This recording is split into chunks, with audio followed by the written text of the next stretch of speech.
तो बच्चों पिछले लेक्चर में हमने इलेक्ट्रोकेमिस्ट्री नामक चैप्टर में इलेक्ट्रोकेमिकल सीरीज के बारे में किया था।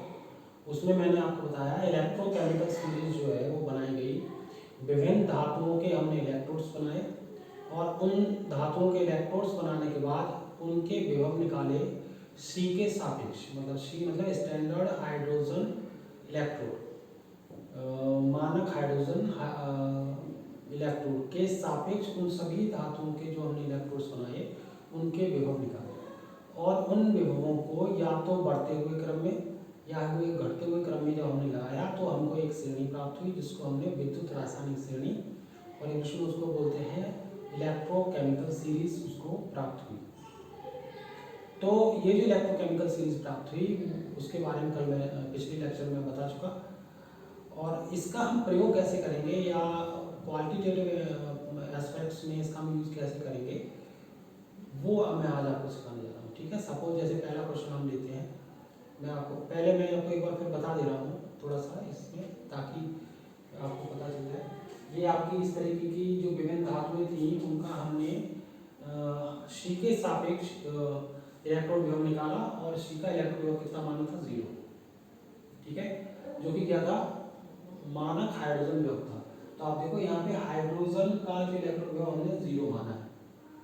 ठीक है, और इसके ही सापेक्ष हमने सारे धातुओं जो इस बोर्ड पे लिखे हुए हैं तो बहुत सारी धातुएं, बट हमने यहाँ पे कुछ है जो हमारे काम की है वो हमने ले लिए और तो हमने उनको इलेक्ट्रोड विभव के बढ़ते हुए क्रम में, यहाँ पर इस सीरीज में इलेक्ट्रोड विभव के बढ़ते हुए क्रम में लगाया है, कुछ बुक्स में आपको घटते क्रम में भी मिल सकता है। तो हमने यहाँ पे देखिए लिथियम जो है इसका इलेक्ट्रोड विभव जो है स्टैंडर्ड रिडक्शन पोटेंशियल जिसको बोलते हैं, शॉर्ट फॉर्म में इसको एसआरपी बोलते हैं, हिंदी में बोलते हैं मानक अपचयन विभव।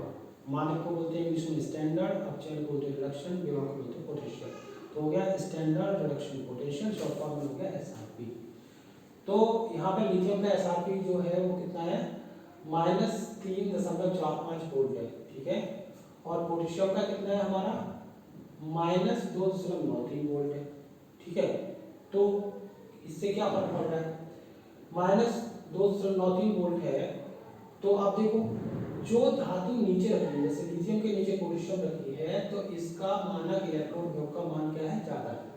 ठीक है, और नीचे वाली देखो कैल्शियम है तो इसका -2.8 है, तो इसका उन दोनों से भी ज्यादा है।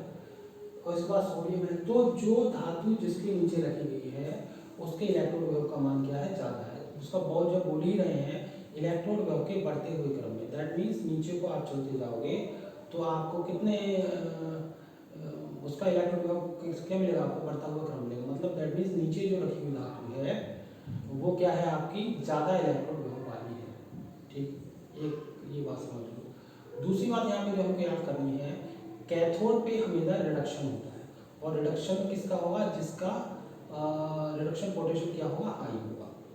ठीक है, एनोड पे हमेशा ऑक्सीडेशन होता है, ऑक्सीडेशन हमेशा उसका होगा जिसका ऑक्सीडेशन पोटेंशियल क्या होगा, लो होगा। ठीक, ये 3 बातें हमको ध्यान में रखनी है, सारे क्वेश्चंस को ध्यान में। ठीक है, एक क्वेश्चन करने की कोशिश करते हैं। क्वेश्चन क्या आता है, क्वेश्चन आता है, मान लीजिए पहला क्वेश्चन है सोडियम सल्फेट के जलीय विलयन, मतलब जलीय विलयन को बोलते हैं एक्वस सॉल्यूशन इंग्लिश में, शॉर्ट फॉर्म में इसको एक ही लिख देते हैं। तो जलीय विलयन, और जिसमें इसका जो इलेक्ट्रोड है हमारा क्या, पीटी में कैथोड व एनोड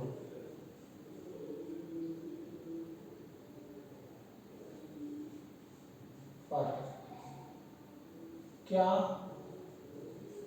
प्रोडक्ट मिलेंगे।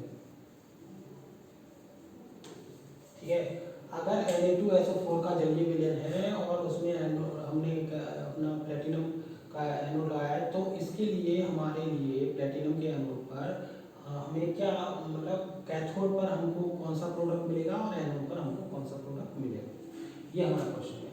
तो कैसे करते हैं, तो इसके लिए आप लिख लीजिए, एक तरफ लिख लीजिए एनोड जो कि कैसा होता है, पॉजिटिव, और एनोड की टेंडेंसी कैसी होती है, ऑक्सीडेशन करने की। ठीक है। और ऑक्सीडेशन किसका होगा, जिसका ऑक्सीडेशन पोटेंशियल कैसा होगा, एसआरपी जिसका कैसा होगा, लो।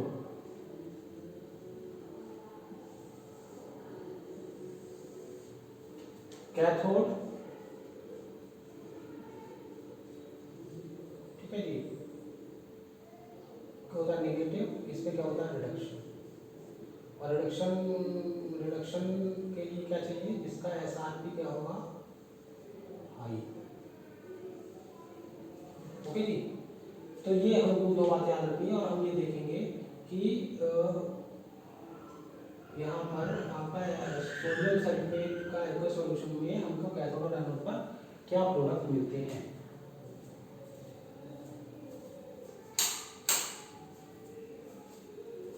ठीक है, तो हम देखते हैं इसमें क्या प्रोडक्ट मिलते हैं। देखिए, अब ये एनोड है और ये पॉजिटिव है, ठीक है। सोडियम सल्फेट को आप तोड़ेंगे तो किसमें टूटेगा, कैटाइन में और एनाइन, इसी में टूटेगा। सोडियम के क्या बनाएगा, कैटाइन, और इसका क्या बनाएगा, सल्फेट एनाइन।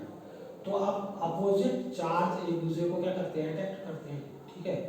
और सेम चार्ज एक दूसरे को क्या करते हैं, रिपेल करते हैं, प्रतिकर्षित करते हैं हिंदी में बोलोगे तो। और विपरीत आवेश एक दूसरे को क्या करते हैं, आकर्षित करते हैं।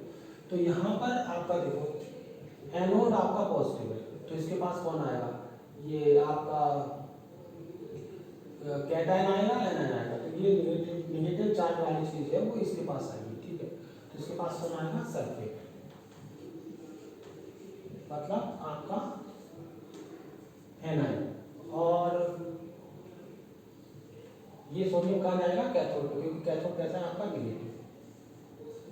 एक बात मुझे समझनी, ठीक है, हमारा जो माइनस वाली चीज थी वो एनोड पे आ गई, प्लस वाली जो है वो कैथोड आ गई, विपरीत आवेश की तरफ गति करती है, ठीक है। तो अब इसमें एक चीज और है, विद्युत रासायन से भी आप यहाँ पे निगाह डालिए कि जो जल है, जल देखो, जल एक ऐसा कंपाउंड है जिसका क्या हो रहा है, रिडक्शन, जिसका आपका रिडक्शन भी हो रहा है और जिसका ऑक्सीडेशन भी होता है, ठीक है। तो जल क्योंकि रिडक्शन और ऑक्सीडेशन दोनों दिखाता है, तो यहाँ पर क्योंकि जलीय सॉल्यूशन है तो जल यहाँ पर क्या करेगा, जल भी इसमें पार्टिसिपेट करेगा, जल भी आपका एनोड की तरह गति करेगा, ठीक है। तो अब ये जो जल इसमें पार्टिसिपेट अपना रोल दिखाएगा तो क्या होगा, अब ये दो चीज है यहाँ पर, तो इसमें हमको देखना है, और ये कौन सा है, ऑक्सीडेशन। तो सल्फेट देखो आप, सल्फेट क्या नंबर पे है आपका, 23। जल क्या नंबर पे है आपका, ऑक्सीडेशन वाला, ऑक्सीडेशन वाला जल कितने पे है, ये ऑक्सीडेशन वाला 21, ठीक है। अब ये दो चीजें हमारे पास, ठीक है। तो अब इसमें हमें देखना है इसको ऑक्सीडाइज होने के लिए क्या चाहिए, इसका ऑक्सीडेशन किसका होगा, जिसका एसआरपी लो होगा। तो आपको ये देखना है इन दोनों में एसआरपी किसका लो होगा, ठीक है। तो इन दोनों में एसआरपी किसका लो होगा, चलो क्यों, जल ऊपर है, सल्फेट नीचे है, नीचे को जब हम चल रहे हैं तो इलेक्ट्रॉन विभव क्या हो रहा है, बढ़ता है। जब इलेक्ट्रॉन विभव बढ़ता है तो सल्फेट का इलेक्ट्रॉन विभव ज्यादा होगा और इसका क्या होगा, कम होगा। और यहाँ पे हमारी कंडीशन क्या है, कंडीशन ये है जिसका एसआरपी लो होगा वो ऑक्सीडाइज होगा, और जिसका एसआरपी हाई होगा वो होगा वो कैथोड पे, ठीक है। एनोड की कंडीशन ये है, ऑक्सीडाइज होने के लिए एसआरपी, जिसका एसआरपी लो होगा वो क्या होगा, हमारा ऑक्सीडाइज होगा। तो इन दोनों में एसआरपी किसका लो है, इसका, क्योंकि नीचे को चलने पे एसआरपी हमारा बढ़ रहा है, ठीक है। तो सल्फेट का एसआरपी ज्यादा है, इसका एसआरपी कम है, तो कैसे हो जाएगा, देखो H2O ऑक्सीजन, तब इसमें से आप ऑक्सीजन निकालेंगे तो यहाँ 2 करना पड़ेगा, जब 2 करना पड़ेगा तो 4 हाइड्रोजन बचेंगे, तो 4 हाइड्रोजन आयन जब बनाएंगे, हाइड्रोजन आयन बनाओगे तो उसमें से आपको 4 इलेक्ट्रॉन निकालने पड़ेंगे, तो 4 इलेक्ट्रॉन, ठीक है। तो आपका देखो एनोड पे क्या प्रोडक्ट मिला, आपका ऑक्सीजन, क्या मिला, ऑक्सीजन। अब देखते हैं इस वाले पे, तो इसमें भी जल जो जल जल की टेंडेंसी क्या है, वो ऑक्सीडेटिव प्रोडक्ट प्रॉपर्टी भी रखता है और रिडक्टिव प्रॉपर्टी भी रखता है। तो इसका अपचयन भी होता है, इसका ऑक्सीकरण भी होता है, तो ये तो कैथोड पे भी जाएगा। कैथोड पे भी काम करेगा अपना। तो अब कैथोड पे देखो सोडियम हमारा क्या नंबर पे, सोडियम आपका है 4 नंबर पे, जल क्या नंबर पे है, रिडक्शन वाला, ये रिडक्शन वाला जल है हमारा 7 नंबर। ठीक है जी।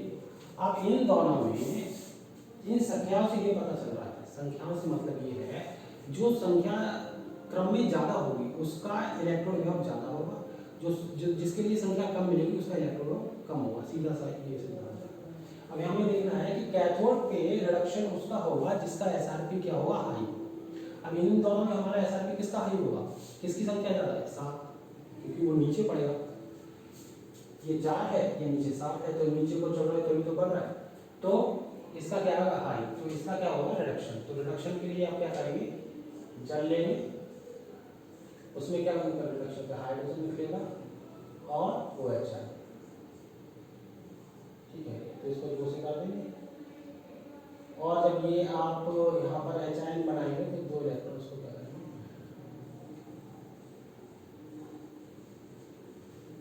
ठीक है।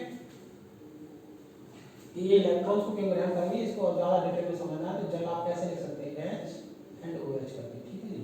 आपने इसको 2 से मल्टीप्लाई किया, जब आप हाइड्रोजन निकालोगे, जैसे मत करोगे, हाइड्रोजन गैस जब आपको प्राप्त करनी है इससे जल से, तो इसको 2 से मल्टीप्लाई करोगे। अब 2 से मल्टीप्लाई करोगे तो क्या करोगे, ये जब टूटेगा तो क्या रहेगा आपका, 2 H और 2 OH। ठीक है। आप इसको इस पे इलेक्ट्रॉन की कमी है तो इसको क्या चाहिए, 2 इलेक्ट्रॉन चाहिए, नहीं चाहिए, तो 2 इलेक्ट्रॉन मिलेगा और ये 2 H बचे हैं वो आपके बचे। ठीक है,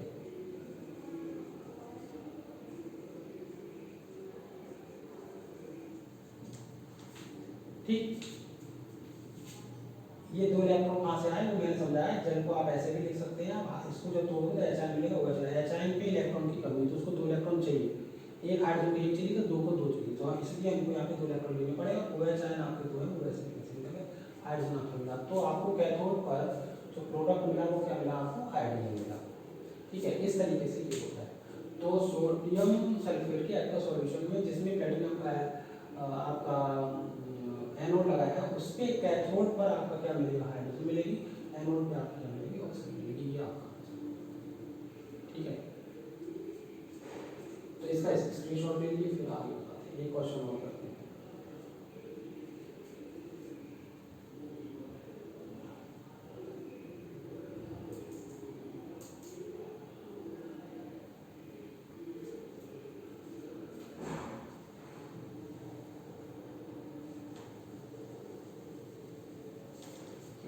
अब इसी को चेक कर लेते हैं, कॉपर सल्फेट, कॉपर सल्फेट के जलीय विलयन का हम प्लेटिनम लगे इलेक्ट्रोड पर लेंगे तो कैथोड पर आपको क्या मिलेगा और एनोड पर क्या मिलेगा। ठीक है, तो इसके लिए हम क्या करेंगे, देखो कैथोड पर वही बात है, इसको कॉपर सल्फेट को तोड़ोगे तो ये क्यूप्रिक आयन में टूटेगा, इसमें टूटेगा, क्यूप्रिक आयन में टूटेगा और सल्फेट आयन में टूटेगा। ठीक है, अब देखो ये नेगेटिव चीज है तो ये यहाँ आएगी, और कॉपर आपका कहाँ जाएगा, सोडियम, क्योंकि प्लस वाला है।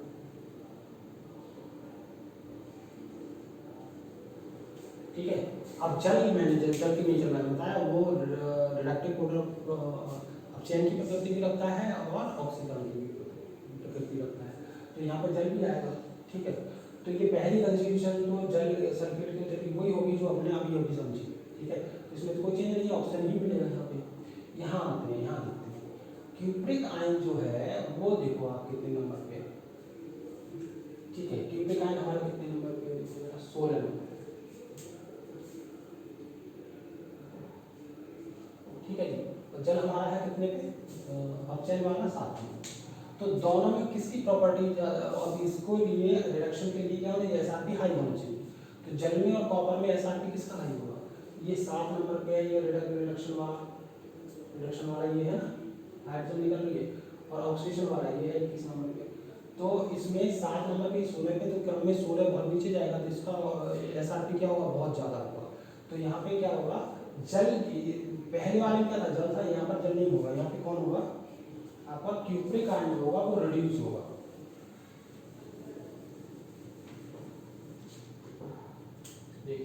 Cu2+, और ये 2 इलेक्ट्रॉन्स को ग्रहण कर लेगा और कितना हो जाएगा कॉपर।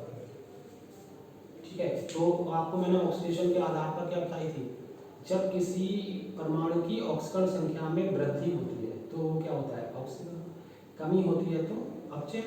देखो यहाँ पर ऑक्सीजन की कितनी थी वैल्यू, हमारे ऑक्सीजन संख्या -2, यहाँ कितनी होगी 0, तो -2 से 0 हुई, मतलब क्या हो रही है, बढ़ रही है।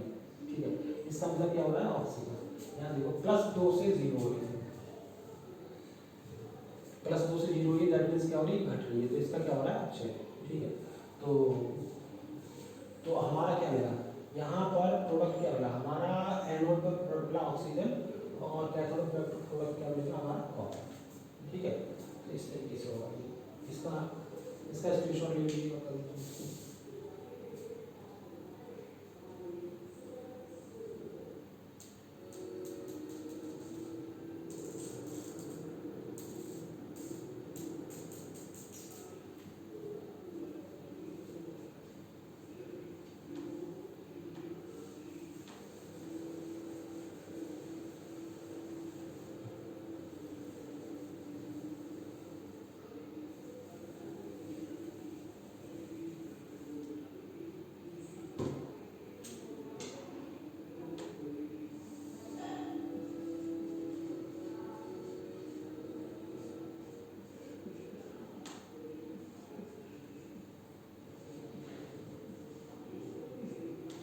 ओके, अब लाओ यहाँ पे देखिए, अब हम एक और एग्जांपल लेते हैं NaCl के जरिए में।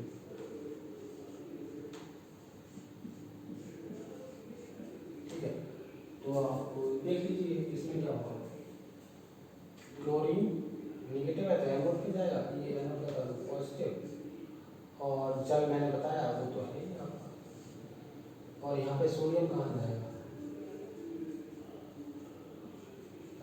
जल तो ऑक्सीजन और ऑक्सीजन दोनों ही प्रॉपर्टी रखता है। अब इन दोनों में कंपेरिजन करना है किसका ऑक्सीकरण विभव जो होगा, इसमें क्या होना चाहिए, ऑक्सीडाइज होने के लिए SRP लो होना चाहिए, इन दोनों में लो किसका है SRP वो देखना है आपको ऑक्सीकरण वाले में। तो ये ऑक्सीकरण वाला कितने पे जाता है, किस पे, और क्लोरीन कितने पे 22 पे। तो इन दोनों में लो किसका है, लो किसका होगा जो ऊपर होगा 21 नंबर वाले का, नीचे जाने पे तो बढ़ जाएगा, तो इसका है तो हमारा जल क्या हो जाएगा यहाँ पे,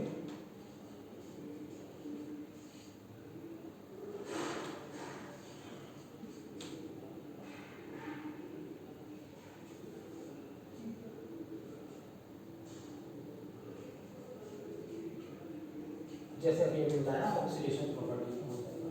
अब इन दोनों में चेक करिए, जल हमारा रिडक्शन वाला, ये सोडियम कितने पे हमारा 4 पे, ठीक है, और रिडक्शन वाला जल हमारा कितने पे 7।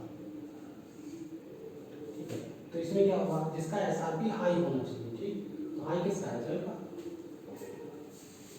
तो लीजिए H2O,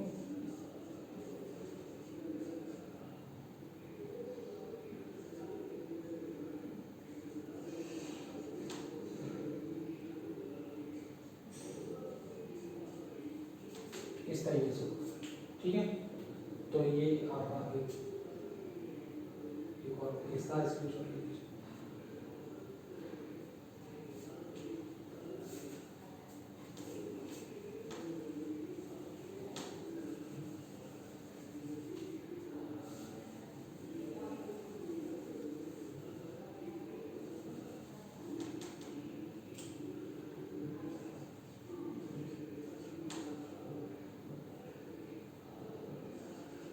अब इसमें हम थोड़ा सा चेंज करते हैं, वहाँ प्लेटिनम का, प्लेटिनम एक आदर्श इलेक्ट्रोड है तो वो पार्टिसिपेट नहीं करता, ठीक है, रिएक्शन में। अब कॉपर है तो कॉपर इसमें पार्टिसिपेट, इलेक्ट्रोड जो है वो पार्टिसिपेट करेगा। तो अब देखो यहाँ पे क्या होगा, आपका इसमें 3 चीज़ें होंगी, ठीक है, देखिए जरा, इसको आप तोड़ेंगे तो पहले बता देगा कितने का हिस्सा आपको मिलेंगे, और सल्फेट है, तो ये क्योंकि नेगेटिव है तो वो नेगेटिव वाला कहाँ जाएगा, एनोड पे। ठीक है, एक्वस सॉल्यूशन है इसलिए कहाँ जाएगा, जल भी इसमें आएगा, ऑक्साइड होंगे, और कॉपर भी अपना। ठीक है, अब हम 3 हैं, अब इसमें हमको देखना है लो SRP तीनों में किसका है, ठीक है। तो सर्किट हमारा क्या नंबर पे है 23, ऑक्सीडाइज होने वाला हमारा कितने पे 21, और कॉपर हमारा कितने पे 16। तो जिसका SRP ज़्यादा होगा, ठीक है, सॉरी, जिसका SRP क्या होगा लो होगा, उसका क्या होगा ऑक्सीडेशन होगा, ठीक है। तो जिसका SRP ज़्यादा होगा उसका क्या होगा ऑक्सीडेशन होगा। तो इसमें किसका SRP लो है 16, 16 के ऊपर होगा, ऊपर से नीचे देखोगे तो बढ़ेगा, इससे ज़्यादा इसका होगा, सबसे ज़्यादा इसका होगा। तो हम क्या करेंगे यहाँ पे, कॉपर हमारा जो होगा वो बदल जाएगा क्यूप्रिक आयन से, ठीक है जी। कैसे, 2 इलेक्ट्रॉन का त्याग करके, ठीक है। कैसे, आप देखो ऑक्सीडेशन नहीं हुआ, ये 0 से क्या हो गया 2 प्लस हो गया, यहाँ ऑक्सीजन संख्या बढ़ गई, इसका मतलब क्या ऑक्सीजन हो रहा है, ठीक है। तो हमारा क्या मिला है यहाँ पे, हमको क्या मिलेंगे एनोड पर क्यूप्रिक आयन, ठीक है। आप कैथोड पे चलते हैं, कैथोड पे हमारा क्या होगा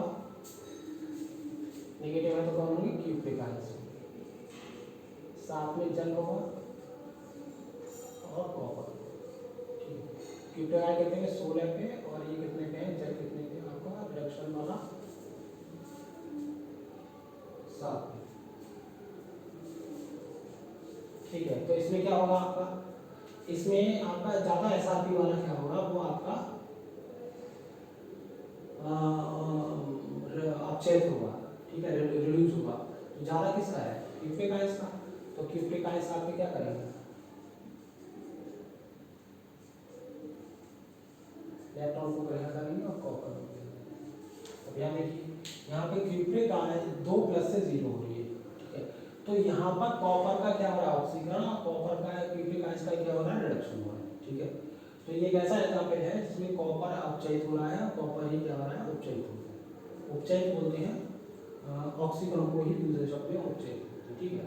तो इस तरीके से ये हमारा इनका यूज ऐसे हो, इससे विद्युत रासायनिक समीकरण से हम इस तरीके से इनका हम निकाल लेते हैं कि कैथोड और एनोड पे किस तरीके के प्रोडक्ट्स प्राप्त होते हैं, ठीक है।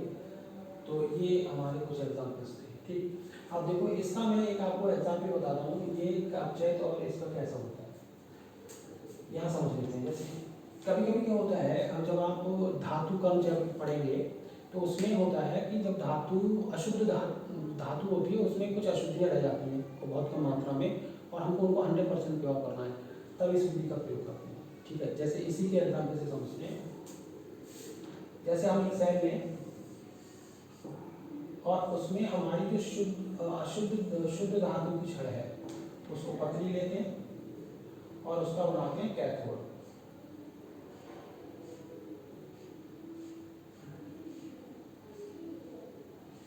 और जो अशुद्ध धातु की छड़ है उसका बनाते हैं एनोड, और उसको इसी के लवण के मिलन में डुबो देते हैं,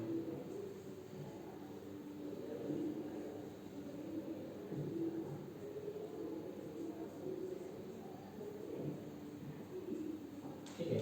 ये आपकी शुद्ध धातु की छड़,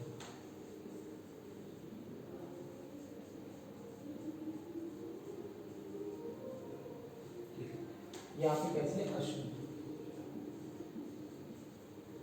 ठीक है। अब इसमें क्या हुआ देखो कैसे अपचयित हो रहा है कैसे उपचयित हो रहा है।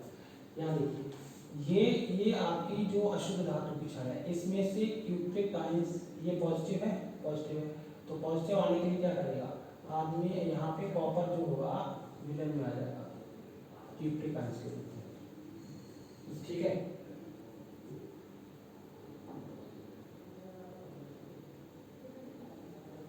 और इसमें से क्यूप्रिक आयंस इस छड़ पे जाना शुरू हो जाएंगे, तो इस छड़ पे जाएंगे क्यूप्रिक आयंस, तो आपके क्या करेंगे इलेक्ट्रॉन को ग्रहण करेंगे, और इलेक्ट्रॉन को ग्रहण करेंगे तो किसमें बदल जाएंगे कॉपर, ठीक है। आप देखो ये रिएक्शन हो रही कैथोड, ये आपका कैथोड जो है माइनस वाला,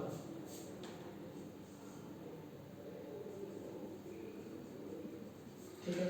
और कॉपर यहाँ से कॉपर निकलकर कॉपर क्या कर रहा है, कॉपर जो है आपका इलेक्ट्रॉन का त्याग कर रहा है और क्यूप्रिक आयंस में बदल रहा है, ठीक है। तो यहाँ पर देखो एनोड पर आपका क्या हो रहा है ऑक्सीकरण, और कैथोड पे क्या हो रहा है अपचयन। तो इस तरीके से आपका क्या होता है, इसको सरल भाषा में समझे तो ये छड़ जो हो जाएगी धीरे धीरे गलना शुरू हो जाएगी, और ये कीपैड आने इस पर चिपकेंगे कॉपर के रूप में, तो ये छड़ मोटी हो जाएगी, तांबे की मोटी छड़ हो जाएगी, और यहाँ पे अशुद्धियाँ इसके नीचे इकट्ठी हो जाएंगी, और उनको बोलते हैं, क्योंकि एनोड की अशुद्धियाँ तो बोलते हैं एनोड 1, क्या है एनोड 1, ठीक है। तो इस तरीके से हम क्या कर लेते हैं, इसको शुद्ध कर लेते हैं। तो इसका इनका यूज जो है विद्युत राजस्व का, इस तरीके से हम इसको ये इस तरीके के सवाल हमारे हो जाते हैं कि कैथोड और एनोड पर हमको क्या प्रोडक्ट प्राप्त होता है, ठीक है। ध्यान हमें इतना रखना है, एनोड पर ऑक्सीडेशन होता है, और ऑक्सीडेशन के लिए जिसका SRP लो होगा, ठीक, उसका ऑक्सीडेशन होगा, और कैथोड पर हमारा क्या होता है, रिडक्शन होता है, और रिडक्शन के लिए जिसका SRP हमारा हाई होगा वो हमारा रिड्यूस होगा, ठीक है, इतना ध्यान रखना। और ये आपको याद होनी चाहिए, कौन ऊपर है कौन नीचे, जैसे मैंने बोला था कौन ऊपर है कौन नीचे, यही याद होना चाहिए, अदरवाइज हम नहीं कर पाएंगे, ठीक। तो आज के लेक्चर में